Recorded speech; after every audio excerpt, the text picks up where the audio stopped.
Okay. Are you able to see the screen now? Yeah, I can see. Fine. Okay. So what happened? Did you inform your friend? Is he joining? Yeah, actually, I pinged him, but he didn't reply, so I didn't call and ask again. Okay. Okay. No problem. If he will be willing, then we'll revert back shortly. No problem. No problem. Fine. Yeah. It's okay. Okay. Let's continue. Mm.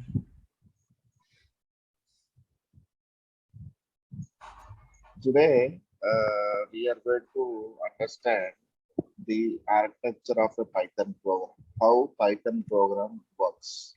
Okay. Okay. So this is very important for us to understand. So let's go ahead.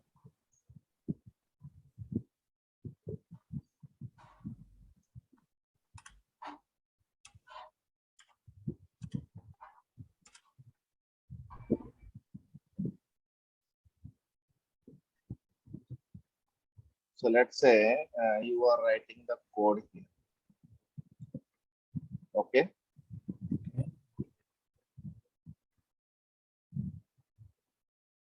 So this is your source code. Okay, source code in the sense the let's say I have written a program called as first.py. Okay.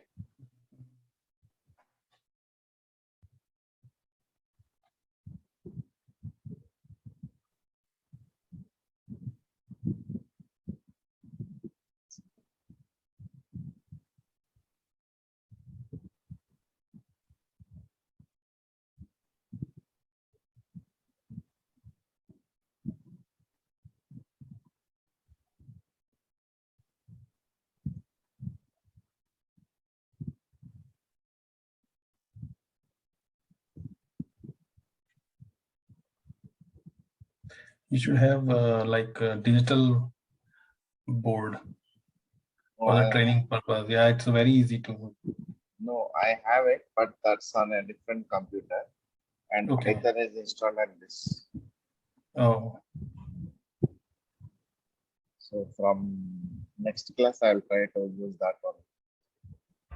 No worries. Okay, fine. So let's say where is this? Just a minute.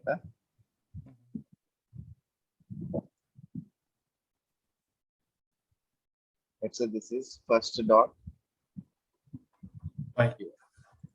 This is the first program. Okay.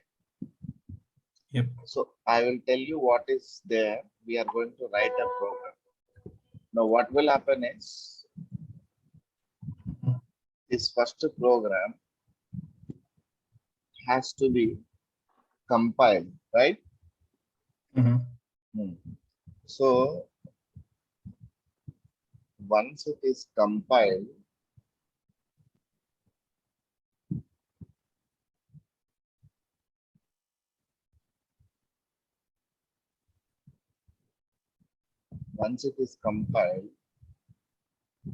it will be converted to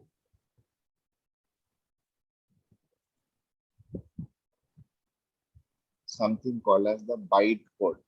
Okay. Okay. Now what is this bytecode? Bytecode is combination of different types of characters. It is neither English, it is neither computer understandable zeros and ones. It's a mix of programming language and the machine code, which is an intermediate format.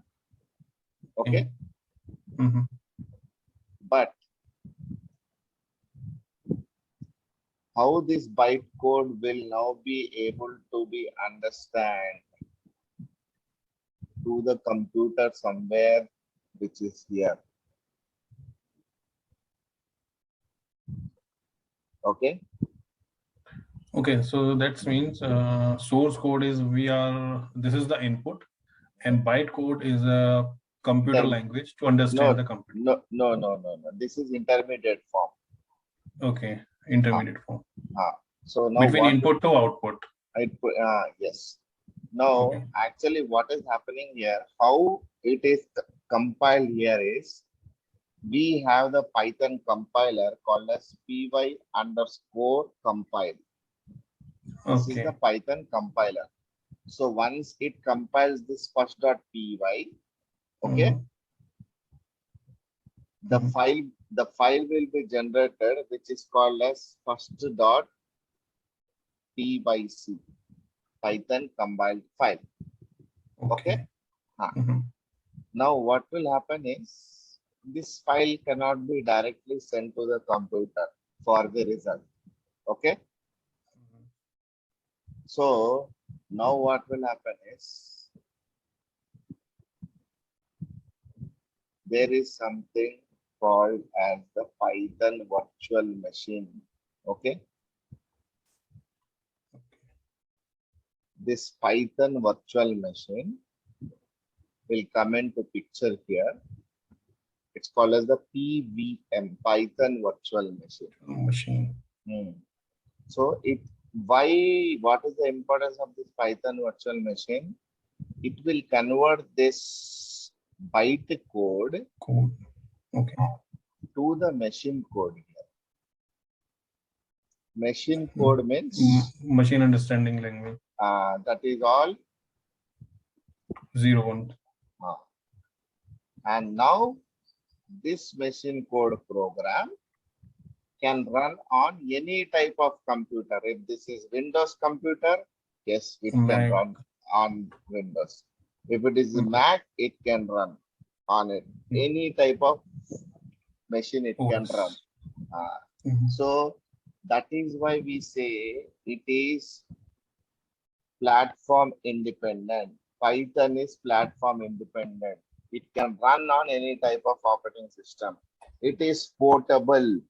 Why it is portable? Because I can take this machine code program and I can run it on anywhere, on any operating system. Got it? Oh, Yes. okay. So Hmm. this is the difference between Java and Python. Yes, yes, same. I'll tell you the difference between Java. In Java, what will happen? Same steps in Java, we will write the program as first dot Java. Okay. Java. Uh, Mhm. and the compiler is Java C. Okay. Okay. Uh, and after it compiles, it will get converted to the class file, first dot class. Okay. Hmm. First dot class. Mhm. Okay. And I forgot to tell you here something. So again, it will be converted to machine code. Okay. So So here, here these. here instead of Mhm.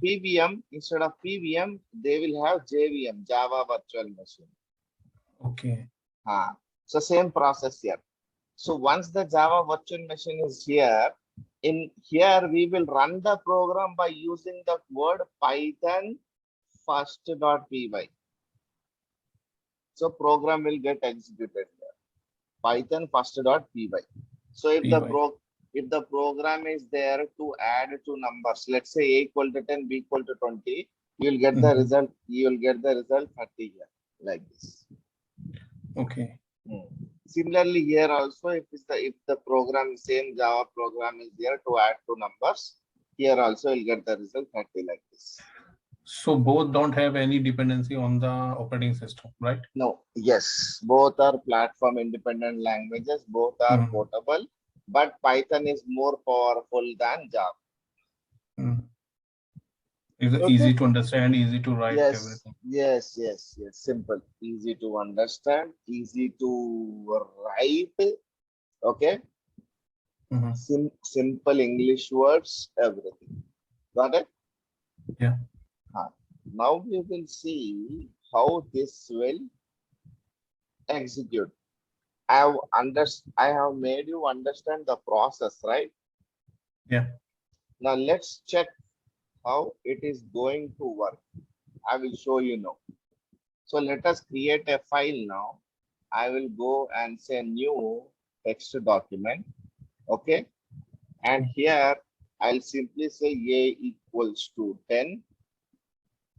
B equals to 20, C equals to A plus B, print sum of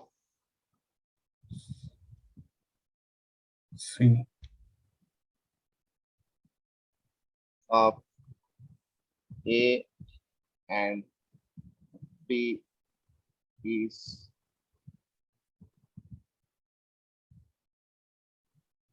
commas.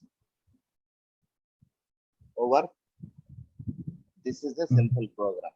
So I'll say file, save as, same example. First dot, Fine. exclusively to save it as Python, you say first dot in double quotes py. Okay. Okay. Save this. So once you save it, no, now you see it has taken the Python logo Icon. in Python logo here, right? Right.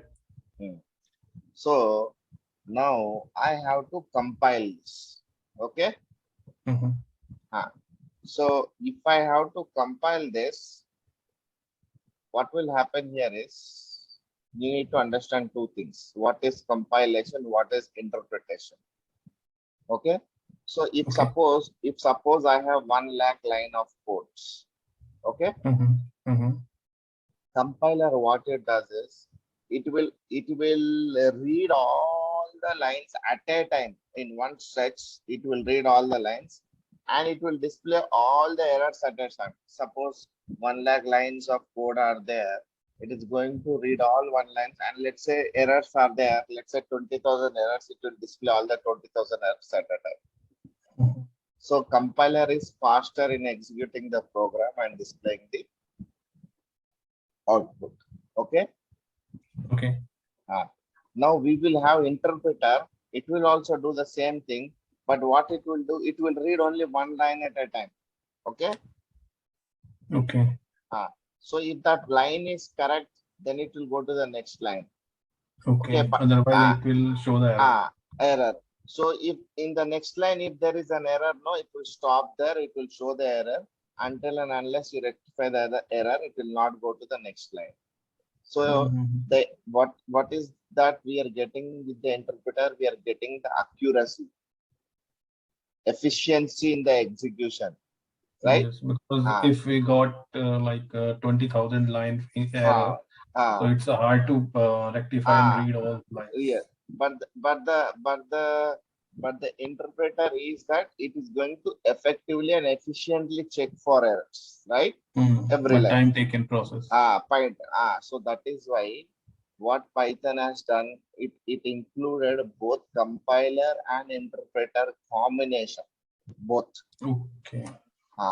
So compiler will execute faster, interpreter will effectively check for errors, right? Right. So Python is both compiled and interpreter language like Java. Okay. Java is also compiled and interpreted. Python is also compiled and interpreted. So if you want to compile the program, how do we compile here in Python is we will say Python. Okay. Yes.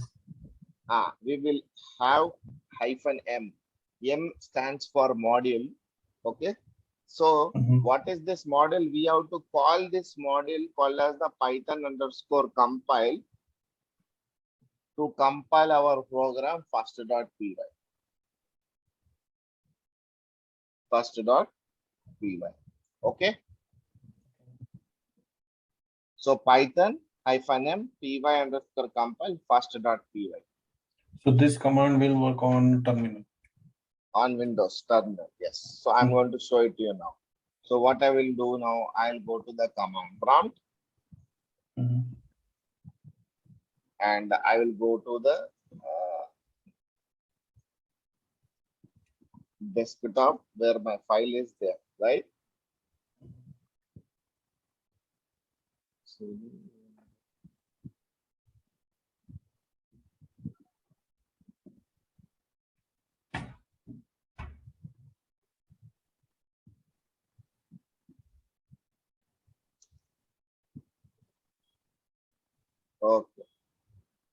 So I'm here now, right? So my file is on the desktop, right? Yes. Yeah. Yes. So observe carefully what I'm doing. I say Python -m. -m. Okay. So I'm calling the model py underscore compile, and I'm calling the program first.py. Okay. Okay. The moment I hit the enter key, you should see some folder creation here called as underscore underscore py underscore cache underscore underscore. Observe carefully what will happen on the desktop. Okay. I'm hitting the enter key now. What happened on the desktop now?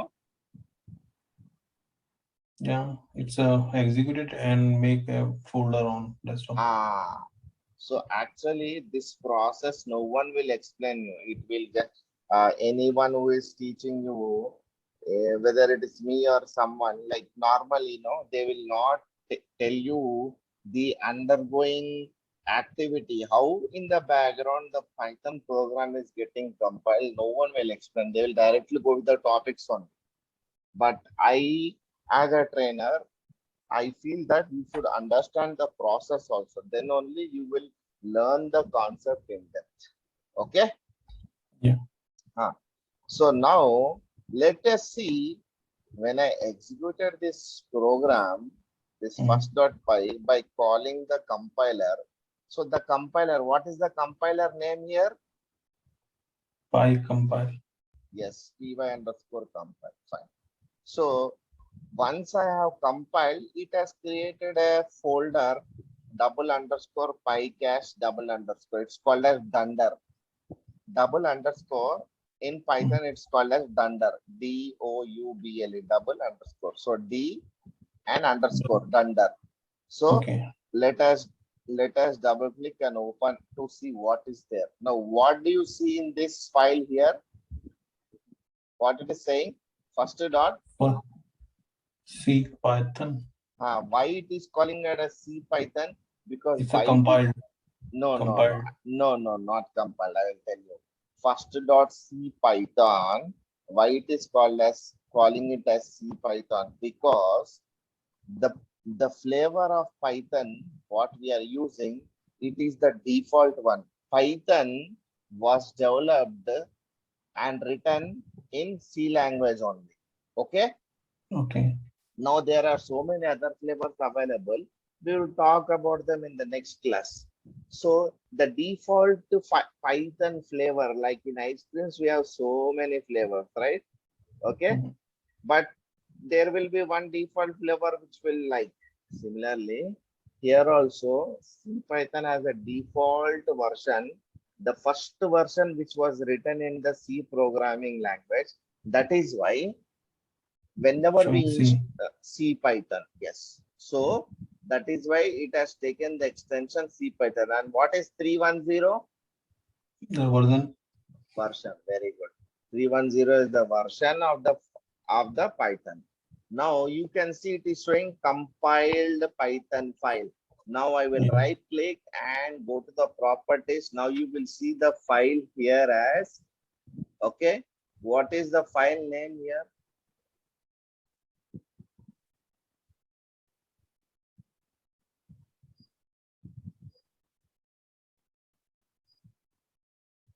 What is the file? What is the file name here? .pyc. So did it convert into .pyc? Yes. Yes. Yes. But with a different name. What is the different name? It added the version and the flavor, right? Flavor, but .pyc is extension, right? Yes. Why? What is the extension?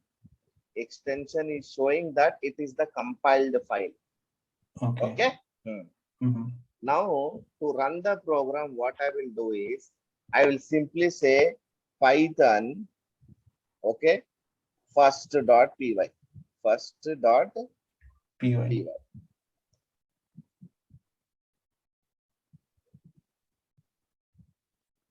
Yeah. Python first.py. So what it will do? it will run the program, right? Right. And give you the output. So what is the output you got now? 30. So is it correct? Is it working properly? Yes, that's mean like we use Python -m compiler and then it convert the PYC file. So And that PYC file is compiled file. So I am saying Python first.py. Now what is this Python here? This is the interpreter. py underscore compile is the compiler. Python is the interpreter. So like it is using both compiler and interpreter. Got it? Yes. Fine. So But if we delete this file first.c Python, then will it work? No, it will not work. Why? Okay, Because this is the support. This is the supporting file. Yeah, because see, when I compile it, it is converted to PYC. When I interpret it, it is giving the result. So okay, first compile then interpret it. So if you see, why did I, for your understanding only, I have kept the file in the desktop. Okay. So that you can clearly understand the process. If I don't write the file in the desktop and I write it somewhere, this folder will also be created somewhere and you will not be able to see. I should go to the location and show you. But if I kept it on the desktop, it is very clear for visual purpose. Yes. Got it? Yeah. Now, I will show you what is happening in the background. I said Python first.py, right? In the background, what it will do is it will go and actually fetch the file from this cache folder and execute. So to make you understand it more depthly, how it is happening is when I say Python first.py, it will go to this cache folder, get the file and run it. Okay. So I will show you. So in the background, what is happening? I am shifting to this folder now to make you understand. Py cache. Okay. So I will run the same file now. Python. Okay. But first, no.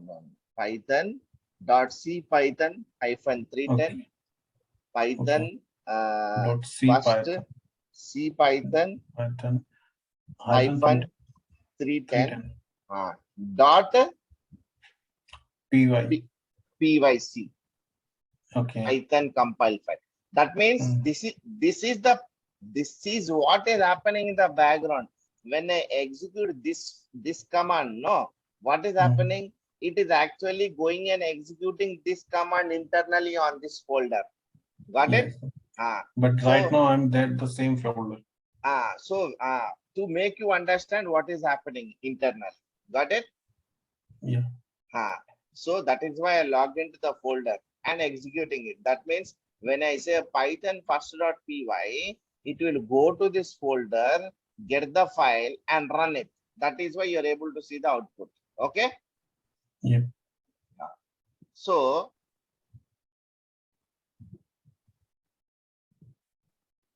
hit the enter key. What happened now? You got the output? Yes. So when I am running Python first.py, what is happening? It is going to the cache folder, getting the pyc file and running it. Now you got a clear understanding what is happening in compilation and interpretation, right?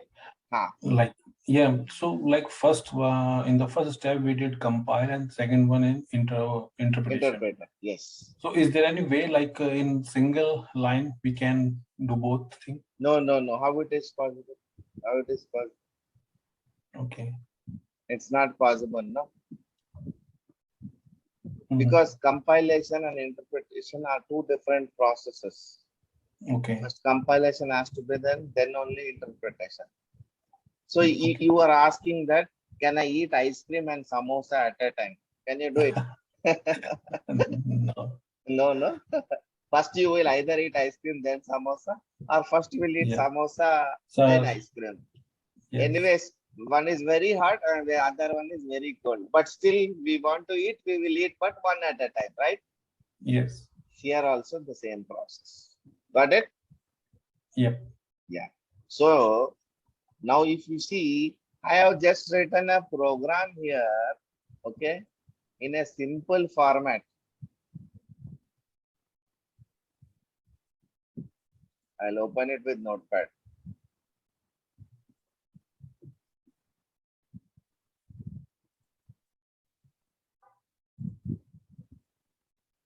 Okay. So I did not mention anything. I said A equal to 10, B equal to 20, C equal to A plus B. Print sum of A and B is C. Okay. Mm.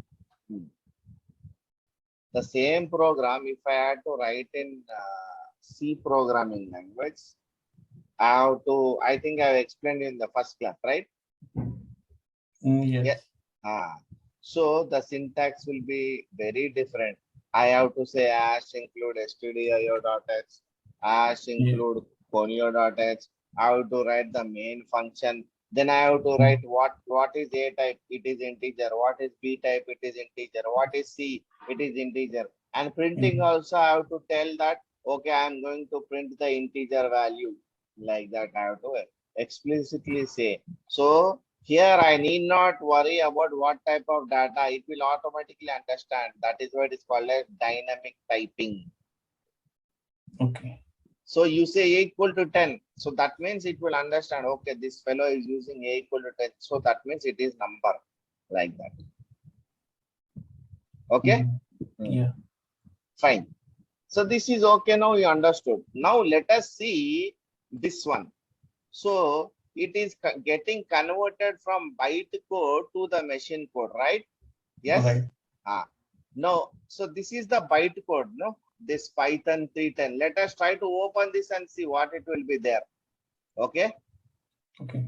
So this is byte code, no? Compile file is byte code. I'll open with the notepad file. Okay. What is this? Can you understand? No. No. Not only you, even the computer will not understand this because it all needs is zeros and ones only. Got it? Yes.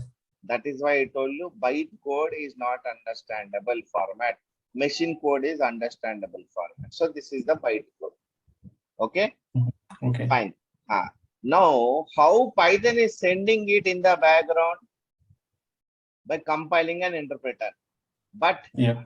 it how the byte code is getting converted to machine code? Do you want to really see in the background what is happening? So I will show you now. I will show you now.